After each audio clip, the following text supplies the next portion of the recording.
பெண் குழந்தையா போச்சுங்க, செல்லமா வளர்த்துட்டோம். பெண் குழந்தையா போயிருச்சு, செல்லமா வளர்த்துட்டோம். கேட்கறதெல்லாம் வாங்கி கொடுத்துட்டோம். கண்டிக்கிறது கிடையாது, தண்டிக்கிறது கிடையாது, எதுவுமே பண்றது கிடையாது. என் பிள்ளைய நான் அந்த ஸ்கூல்ல படிக்க வச்சுட்டு இருக்கிறேன், என் பிள்ளைய நான் இந்த காலேஜில் படிக்க வச்சுட்டு இருக்கிறேன், இந்த கோர்ஸ்ல நான் படிக்க வச்சுட்டு இருக்கிறேன் என்பதாக பெருமையாக பேசிக் கொண்டிருக்கின்றார்கள். ஆனால் அந்த பிள்ளைக்கு குர்ஆனுடைய கல்வியை கற்றுக் கொடுத்தார்களா என்று பார்த்தால் கிடையாது. அந்த பிள்ளைக்கு ரசூல் ஸல்லல்லாஹு அலைஹி வஸல்லம் உடைய அந்த வாழ்க்கை வழிமுறையை கற்றுக் கொடுத்தார்களா என்று பார்த்தால் இல்லை.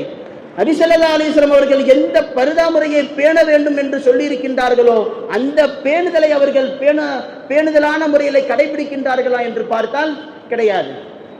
இப்படி எதுவுமே செய்யாம இருக்கிறதுனாலதான் இந்த பெண் பிள்ளைங்க என்ன பண்றாங்க, பல பேர் இந்த தசரா பண்டிகைக்கு மக்களுக்கு மத்தியில் ஆட்டம் போடுறாங்க.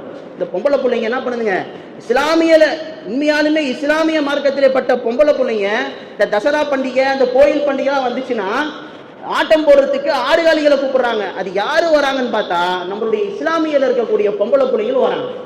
இப்படி ஒரு கேவலமான ஒரு சூழ்நிலையை உருவாக்கி விட்டார்கள். இது இவ்வளவு தூரம் உருவாக்கி வளர்ந்து ஆளாக்கிட்டாங்க. இந்த மாதிரி ஆட்டெல்லாம் போட்டுட்டு இருக்கும் போது இந்த மாதிரிலாம் பண்ணாதமா, இதெல்லாம் தப்புமா அப்படின்னு சொன்னா இஸ்லாமிய மார்க்கம் எங்களை அடிமைப்படுத்துது, இஸ்லாமிய மார்க்கம் எங்களுக்கு சுதந்திரம் தரது கிடையாது, ஃப்ரீடம் தரது கிடையாது என்பதெல்லாம் பேசுகின்றார்கள். நன்றாக ஞாபகம் வைத்துக் கொள்ளுங்கள், இஸ்லாமிய மார்க்கம் என்பது பெண்களுக்கு ஒரு கட்டுக்கோப்பை. இஸ்லாமிய மார்க்கம் என்று சொன்னாலே ஒரு கட்டுக்கோப்பான மார்க்கம். எப்படி வளர வேண்டும், ஒரு ஆண் குழந்தை எப்படி வளர வேண்டும், ஒரு பெண் குழந்தை எப்படி வளர வேண்டும் என்று கற்றுக் கொடுக்கக்கூடிய ஒரு கட்டுக்கோப்பான மார்க்கம் தான் இஸ்லாமிய மார்க்கம். இதிலிருந்து நீங்கள் வெளியே வந்து விட்டீர்கள் என்று சொன்னால் ஷைத்தானுடைய வலையிலே நீங்கள் விழுந்து விடுவீர்கள் என்பதிலே எந்த விதமான சந்தேகமும் கிடையாது. நீங்கள் போடுகின்ற ஆட்டத்தை எல்லாம் பார்ப்பதற்காகவா அவன் வருகின்றான்?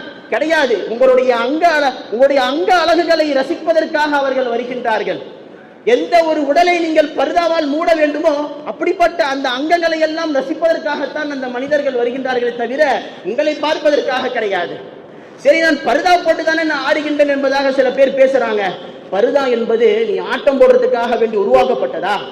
பத்தினித்தனமான பெண் பிறருடைய பார்வை விட்டும் தன்னை பொத்தி பாதுகாத்துக் கொள்வதற்காக வேண்டி உருவாக்கப்பட்டதுதான் அந்த பர்தா.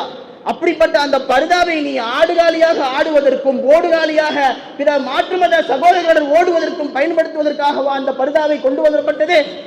நன்றாக ஞாபகம் வைத்துக் கொள்ளுங்கள். எப்படி பெண் பிள்ளையை வளர்க்க வேண்டுமோ அப்படிதான் நம்முடைய பெண் பிள்ளையை நாம் வளர்த்தி ஆளாக்க வேண்டும். அப்பொழுதுதான் சொர்க்கத்திலே நாயகம் ஸல்லல்லாஹு அலைஹி வஸல்லமோடு இப்படி இருக்க முடியும் என்பதை நீங்கள் நன்றாக ஞாபகம் வைத்துக் கொள்ளுங்கள். வல்ல ரஹ்மான் அந்த பாக்கியத்தை நம் அனைவருக்கும் தந்தல் புரிவானா.